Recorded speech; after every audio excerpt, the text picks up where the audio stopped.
За асуудал 2-3 удаа бас байнгын орон дээр хэлцгээр гэж хойшлоод орж ирсэн. За яамнаас бас бэлдэж байгаа асуултанд хариулж байгаа бас юм материалууд бас нэлээд дутагдaltaй санагдаад байна. Зүүн бүсийн аймагуудаар саранчлан гишүүнтэй хамт бас хөгжлийн бэрхшээлтэй иргэдтэй нэлээд уулзаад одоо уучраад ирсэн. За энэ хугацаанд бол одоо ирсэн олон саналууд дээр тодорхой хуулийн төслүүд, өргөн барих ажлууд дээр бас хамт оролцоод явж байгаа. За өнөөдөр яг энэ орон сууцтай холбогдолтой асуудал дээр сүүлийн 3 жилийн одоо энэ статистикийг гаргаж өгсөн байна. Гэхдээ буян тухай 2 хангаа хотхон гээд аль 10 жилийн өмнө баригдсан хотхнуудад нийтдээ 61 хүн Улаанбаатарт одоо олгосон гэдэг. Яг энэ сүүлийн 3 жил 61 юм уу? Эсвэл энэ хотхонд үндсэндээ хамруулсан хүмүүс нь юм уу гэдэг дээрээ тодорхой болгоё. Тэгээ бид нар нэг нийтдээ бол одоо хот суурин хөдөө орон нутаг бол Улаанбаатарын түвшинд нэг миний бодлоор одоо сүүлийн 10 жилд бид нэр 93 одоо хөгжлийн бэрхшээлтэй иргэн дэлхийн боломж олгосон ийм статистикийн тухай яриад байна уу? Цаашдаа ер нь одоо бид нар яаж нэмэгдүүлэх юм бэ? Тэгээ бид нар хүмүүнлэг иргэний ардчилсан нийгэм бий болгоноо. Энэ нийгмийн одоо бас иргэн болгондоо одоо хүртээмжтэй ийм одоо ус үндэстэн болно гэдээ ингээд зориод яваад байдаг. Гэхдээ яг бас бод байдал дээр бас үндсэндээ Монгол улсад хөгжлийн бэрхшээлтэй байтугай эгэлжирийн хүмүүс ажиллах, амьдрах, алхах, явхад одоо үндсэндээ хүртээмжгүй ийм л одоо байдалтай байгаа асуудлын тухай үүний цаана бас одоо яригдж байгаамаа. Тэгэхээр энэ дээр ерөнхий тоо мэдээллүүдийг авъя.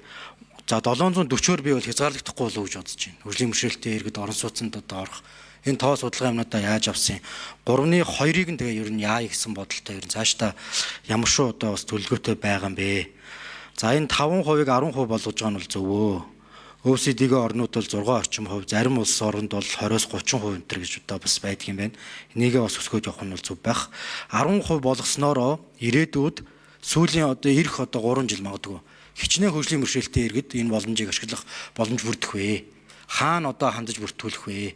Энэ 750 хүнийг бүртгэж байгаа тэр систем болон шалгаруулж байгаа тэр одоо байдал нь өөрөө хүртээмжтэй байж чадж гин үү гэд ингээд детачлаад байвал нэлээд олон зүйлүүд бас байна. За мөн дээрэс нь бид нар за нийт одоо баригдж байгаа орон сууцныхаа 5% одоо цаашдаа бол ингээ 10%-ийг бол ингээд хөгжлийн бэрхшээлтэй иргэдэд зориулсан байдлаар хийх юм байна. За тухайн барилгыг бүхэлд нь бид нар хүртээмжтэй болгож чаддгүй маа гэхэд тэр яг 6% нь тохирсон тэрэгэн зэртэй хүн ороход арай нэг одоо лифтэнд одоо өргөн байдаг юм уу, налуу зам байдаг юм уу, тэр одоо зүйлүүд нь бас хангагдсан.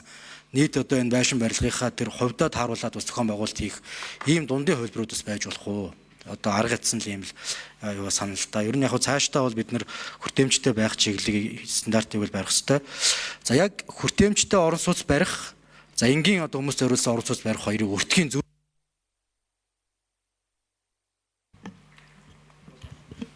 За сайд хариулах бот хамгаалсан сайд.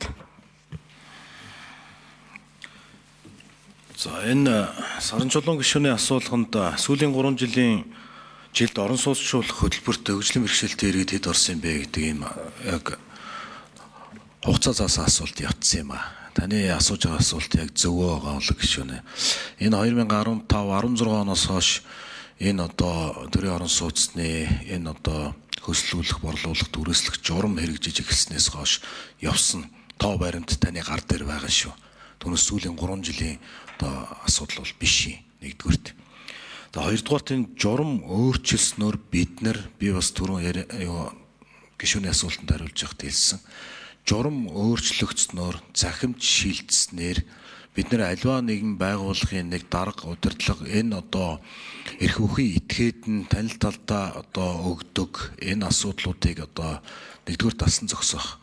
Тэрийг дамжаад одоо авилга албан тушаал хардтал зэрдэлтийн одоо асуудлыг бас талсан зогсоох. Ийм одоо давуу талтай сүүлийн 10 жилийн хугацаанд хийж хэрэгжээгөө гадуур хил ам дагуулсан энэ асуудлыг энэ журмаараа бид нар бас амжилттай хийж чадсан гэж ингэж одоо харж байгаа. За мэдээж бас алдаа оноо бол байгаа баха гэж ингэж одоо бодож байна. За энэ өртгийн асуудал яригдсан. Энэ бол энэ барилгын тухай хууль маань яг одоо та бүхний оролцоотой, мэрэгжлийн улсуудын оролцоотой энэ жижиг гэлтгүүгээр шигтгэж оруулснаар тэгээ мөн дээрээс нь манай одоо барилгын салбарт 409 яг өнөөдрийн байдлаар 409 нормтын баримтчиг одоо ашиглагдаад явж байгаа. За энийг бид нэр цаашдаа богино хугацаанд шинжилж чадсанаар энэ хөгжлийн бэрхшээл хүртээмжийн асуудлыг бас дараа хуулинд энэ норм дүрмд хийж өгснөөр хяналт тавьж ажиллах ийм одоо боломж олцсоо. За ер нь бол зүгээр хөгжлийн бэрхшээлтэй иргэн амьдрах байр, за зүгээр иргэний амьдрах байр гэж бол мэдээж тустай байхгүй.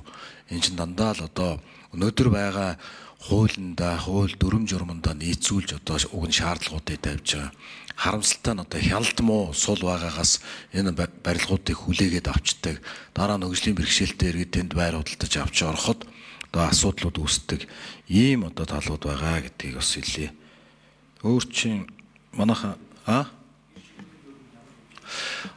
ер нь зүгээр одоо яг төрийн одоо өмчит орон сууцсул түрүүн бас ярианд хэлсэн 28 оныг болтол нийслэлийнхэн манай барилгын яамных нийлээд 24 мянган одоо орон сууц оруулнаа.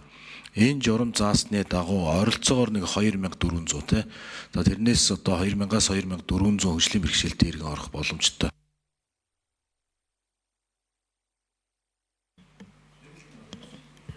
За нэмэлт 1 минут. Түрүүн бас хэлсэн төсөл болгон өөр байгаа. Тэ?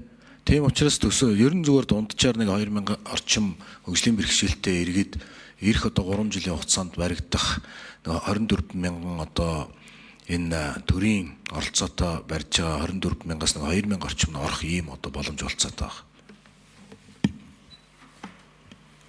За гэрэл дарга хариулах. Нэгдүгээр микрофон. За асуултанд хариулъя. Гэрэл хөгжлийн бэрхшээлтэй төвийн хөгжлийн ерхий газар. За бид нар иргэдээс 2021 оноос хойш цаасын хэлбэрээр үргэлжлэл авж байгаа маш цөөхөн хэлбэрийн цахимаар өгж байгаа. Нэгдүгээрт, хоёрдугаарт нөгөө 3-2-ын одоо ямархуу байдлаар орон сууцаар хангах гэхээр сая хөгжлийн бэрхшээлтэй төвийн эрхийн тухай хуулийн 25 дахь зүйлийн 2 дээр энэ асуудлыг тодорхой зохицуулсан байгаа. Өөрөөр хэлбэл нөгөө иргэдийнхээ орлогын төвшин зохицуулж орон сууцаар хангах бодлого хэрэгжүүлэх шаардлагатай гэж үздэг. Өөрөөр хэлбэл түрээс төлөх боломжтой хэсэг байхад тэр 3-2 нь бол ямар ч түрээс төлөх тийм орлогын их үүсвэр хангалтгүй байгаа. Тэгэхээр энэ хүмүүст ямархуу байдлаар орон сууцаар хангах гэхээр олон улсын жишээг биднээс тавьж байгаа санал бол халамжийн орон сууц гэдэг зүйлээр энэ иргэдийг орон сууцжуулах. За халамжийн орон сууц гэдэг маань тухайн иргэний өмчлөлт өгөхгүй зөвхөн одоо амьд ахуй цагт нь тухайн байранд аюулгүй орчинд амьдрах боломжийг нь хангах байдлаар энэ асуудлыг бол олон улсад зохицуулдаг. За манай энэ зохицуулалт энэ санаа ч гэсэн энэ 20 За гаан хөлөг гişүү тодруулах. За хариуцлагатайгаар бас юу ирэх 3 жилд нэг 2400 орчим иргэдийг хамруулна гэдэг мэдээллийг бас сайд маань хэллээ.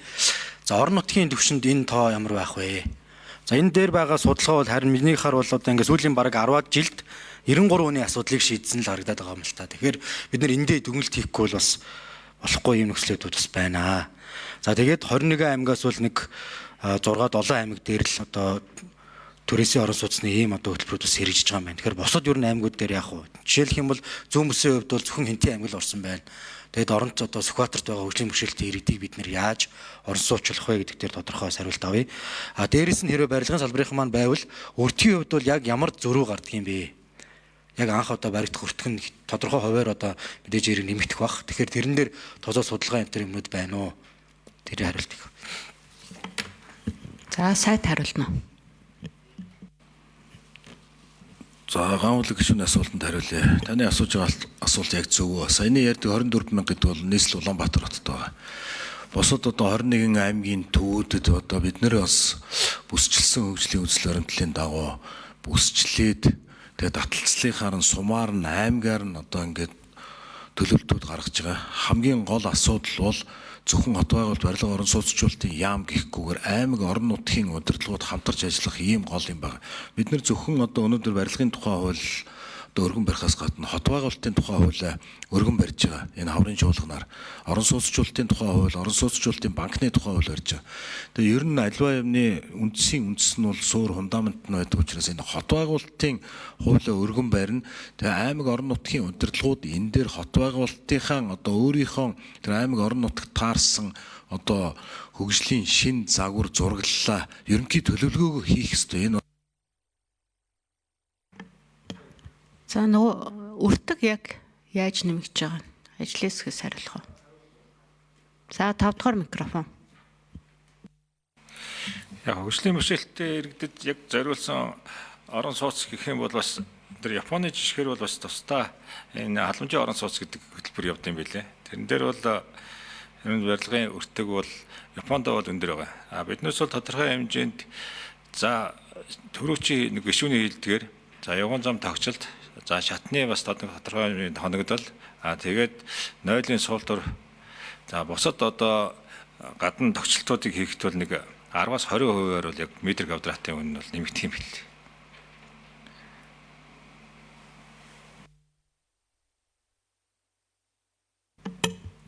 За тодруулах ган үлэг гişүн. Тэгээ бусад бас зарим орнуудад бас нэг юм жишгүүд хийдэг юм байна. Одоо байгаа энгийн байрыг хүртээмжтэй болгоход зориулсан юм тусдаа үйлчлэгнүүд бас байдаг юм байна. За тэр одоо зээлэр байдаг юм уу? Тодорхой тэр юм одоо хөнгөлөлтөй нөхцлөөр. Тэгэхээр яг ийм хувилбар юмнуудыг бас одоо тооч судалж байгаа зүйлүүд бас байна уу? Бас ийм төрлийн бас одоо үйлчлэгийг бас авахыг хүсэж байгаа тийм одоо бас хөгжлийн бэрхшээлтэй иргэд бас хэрэг байдаг вэ? Ийм тохируулгууд өөрсдөө хийдэг юм онцлогуд бас байна. За ажлын хэсэг хариулах уу? 5 дугаар микрофон. Тийм үү.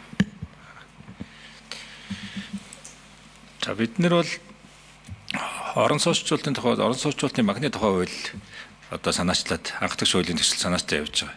За энэ дээр бол одоо энэ нийгмийн халамжийг сайжруулах хүртээмжтэй байх хүрээнд бол тодорхой хэмжээний энэ халамжийн орон сууцуудыг орон сууцны хорооллын төвшөнд нь бол хийя. За ер нь Монголын нөхцөлд бол яг тусад нь одоо зориулсан барилга боломжууд бол байхгүй. Тэгэхээр биднээс энэ туршлагыг судалж бол энэ барилга боломжийн зурагчлалыг боловсруулахаар бол бас тодорхой судалгаа хийгээд ажиллаж байгаа. За энэ орон сууцчлалтын тухай хуулийн дээр бол бас орон сууцны төлбөрөө төлж чадахгүй иргэдэд бас одоо нийгмийн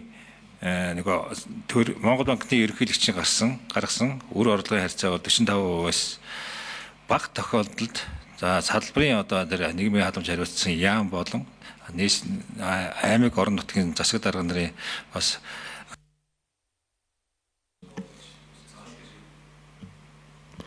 Гүцэж хариулна уу? 5 дугаар микрофон. Тэгээд 45%-аас буусан тохиолдолд за тодорхой хэмжээний нийгмийн халамжийн яам орон нутгийн засаг дарга нарт улсын төсвүүдээр бол мөнгөний суулгаж энэ төлбөрийн асуудлыг бол бас шийдвэрлэх боломжтой гэж бид нар бол харж байгаа. Тэгээ хуулийн төсөл дээр бас энэ хэсгийг бол бүлгийг бол бас оруулж өгч байгаа. За баярлалаа. Галуудрах гişүн.